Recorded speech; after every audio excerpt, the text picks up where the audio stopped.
Hollywood associations like the Academy of Motion Picture Arts and Sciences and the Producers Guild of America have moved to strip Harvey Weinstein of his membership.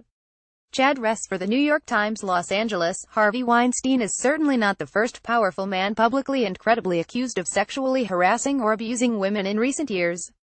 Since 2015, the Fox News chairman Roger Ailes, the Fox News primetime host Bill O'Reilly and the comedian and actor Bill Cosby have suffered professional, financial or reputational setbacks after numerous women told stories of their sexual misconduct. Those stories dominated news cycles, to be sure, but the outcry accompanying Mr. Weinstein's downfall seems louder and more impassioned, perhaps because Mr. Weinstein's accusers include stars like Ashley Judd, Angelina Jolie and Gwyneth Paltrow. "I think this is a watershed moment," said the producer Gail Berman, who had top jobs at Paramount Pictures and the Fox network.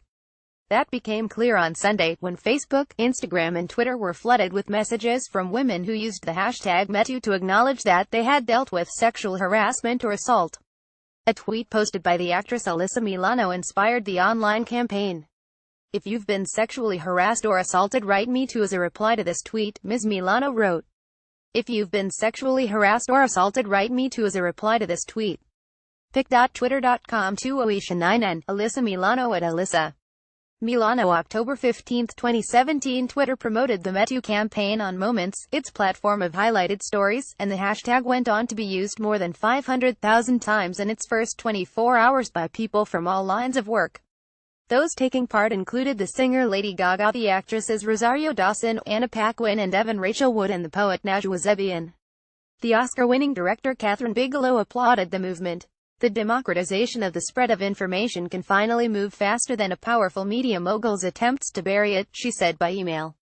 "Do not let me be fired," Mr. Weinstein wrote in an email sent Sunday to Hollywood agents and studio executives. Loic Vince agents France Presse, Getty Images. In recent days, the singer Bjork, the Riverdale actress Lily Reinhart and the Inside Edition correspondent Lisa Guerrero lodged new accusations against other men who work in entertainment. The singer and actress Courtney Love accused the powerful creative artists agency of punishing her after she raised questions about Mr. Weinstein's behavior in 2005, and a recently unearthed video clip of Ms. Love making the charge has gone viral. The model Cameron Russell started a thread on her Instagram account on misconduct by men in fashion. It has led to more than 50 models anonymously sharing their stories of harassment. Kicked off by reports on the allegations against Mr. Weinstein, the outpouring came a little more than a year after The Washington Post published leaked excerpts from an Access Hollywood tape in which Donald J. Trump, then a candidate for president, boasted of groping women. At issue now is whether or not Hollywood can continue its old way of doing business, with self-styled outlaw executives and auteurs getting away with sexual misconduct as lawyers and publicists protect them. "I think it's upsetting and devastating, all of the stories that have come out," said Nina Jacobson, a film producer who was formerly the president of the Walt Disney Company's Buena Vista Motion Pictures Group. "But I think the floodgates being opened is something that had to happen, and that finally brings a subject to the surface that has sort of gone unchecked for countless years, beginning with an article about the allegations against Mr. Weinstein that the New York Times published on October 5. More than 30 accusers have stepped forward with charges of harassment, assault and even rape against the mogul. The police in New York and London have started criminal investigations. Mr. Weinstein has denied engaging in non-consensual sex. Fatima Goss-Graves, president and chief executive of the National Women's Law Center, said that, "Since the story broke, we've gotten twice the volume of calls of people who have said they've experienced harassment." The reaction has also led some senior women in Hollywood to predict that their longtime calls for change may finally come to something. Mr. Weinstein's accusers include the actress Angelina Jolie. Emma McIntyre. Getty Images. "I don't think this is going back to the status quo," said Ms. Berman, the producer. "Yeah, we'll see that there will be improvement." The industry took a step toward that on Monday, when the Producers Guild of America moved to terminate Mr. Weinstein's membership and issued a statement that seemed to catch up with a wave of disapproval sweeping social media. "Sexual harassment of any type is completely unacceptable," it said in part. "This is a systemic and pervasive problem requiring immediate industry-wide action." On Saturday, the board of the Academy of Motion Picture Arts and Sciences stripped Mr. Weinstein of his Academy membership.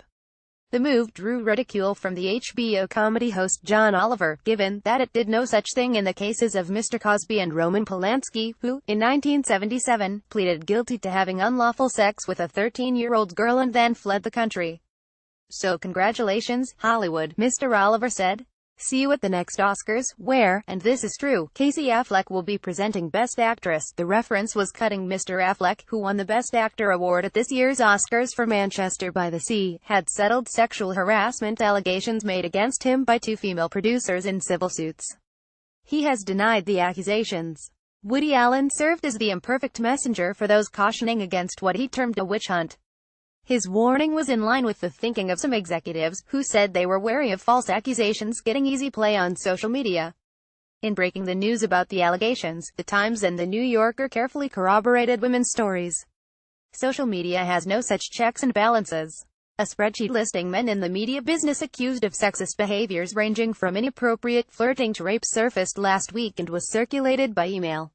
The BuzzFeed writer Dore Schiffer weighed in on the list, writing of men who were said to be guilty of behaviors like leering. Things do get complicated when you start lumping all this behavior together in a big anonymous spreadsheet of unsubstantiated allegations against dozens of named men.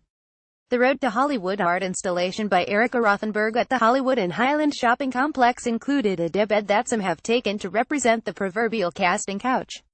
Robert Gauthier, Los Angeles Times, via Getty Images. Ms. Jacobson, the film producer, said, "There's an importance to a careful vetting and a careful reposting and not just a free-for-all." She added that she was in favor of more information, not less, which is why, she said, the industry has to tackle the use of non-disclosure agreements. It clearly feels like we have to take the burden away from people to come forward, she said. They should not fear that, because you have an NDA, that you can't speak up. Each successive case of a powerful misdeeds bursting into the open helps to embolden the next round, the feminist Gloria Steinem said. When dealing with deep bias like racism and sexism, it usually takes more than one injustice, or even a few, Ms. Steinem wrote in an email. The Weinstein scandal would probably have been taken less seriously if Cosby, Ailes and others hadn't come first and been within easy memory. Melinda McGillivray, who stepped forward last year to accuse Mr. Trump of groping her at his Mar-a-Lago club in Florida in 2003, told BuzzFeed last week that Ms. Paltrow and Ms. Jolie had an impact her accusation did not because of their star power. Mr. Trump has denied harassment accusations. Mr. Trump's election had put some women here on guard against a return to male misbehavior that was more common 40 years ago.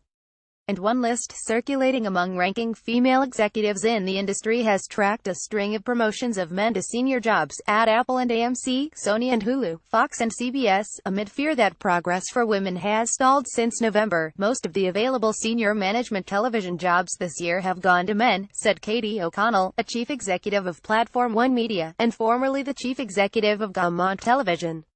While those men were all qualified, it does highlight diminished access for these highest-level positions for women in 2017. As part of the general reaction to the articles on Mr. Weinstein, the Hollywood Highland Shopping Center removed from its 17-year-old Road to Hollywood public art exhibit a daybed that some have taken to represent the proverbial casting couch, the symbol of ritualized abuse that studio chiefs meted out in trading roles for sexual favors. It was removed because it had attracted increased public attention and it has been threatened with damage, a spokeswoman for the mall said. The artist behind the installation, Erica Rothenberg, said in an interview that her work was not meant to invoke the casting couch. Referring to Mr. Weinstein's case, she said she was completely sympathetic to people who have feelings about this, who are angry about this. Nonetheless, she said she hoped the daybed would return. "I don't think this piece is the problem," Ms. Rothenberg said. Correction, October 17, 2017. An earlier version of this article misquoted the HBO comedy host John Oliver in remarks about the actor Casey Affleck. Mr. Oliver said Mr. Affleck would present Best Actress at the next Oscars, not Best Picture. Jim Rutenberg reported from Los Angeles, and Rachel Abrams and Milena Ryzik from New York. Jacqueline Picer contributed reporting from New York. A version of this article appears in print on October 17, 2017, on page A1 of the New York edition with the headline "Weinstein's Fall Opens Floodgates in Hollywood."